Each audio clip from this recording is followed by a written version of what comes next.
Just sit right back and you hear a tale of a cobbler's hat that started from this corn cob head. Soon it will be dead. I got a hum, no sound, distorted notes, made a true wreck, but I'll sell it to you anyway. What the heck? Sold by cobwebs from a rusty pile. They sure won't last a while, but I got your cash anyway, which makes the cobbler smile. Introducing the KobbleTone. Just look at this finely polished chassis. Pay no attention to those exposed filter corn capacitors. Those holes are for ventilation. It's a one-of-a-kind corn suction amp. I'd buy that for $1. What? Bad robot.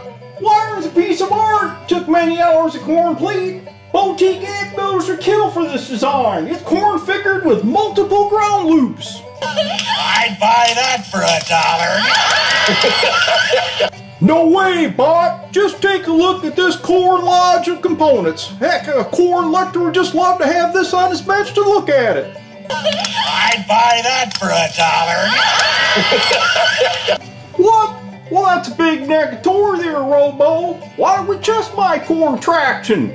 Listen to its parity and noise floor. Are you considering buying this, Jewel? Do you need more corn vincing? What's that over there? I'd buy that for $1.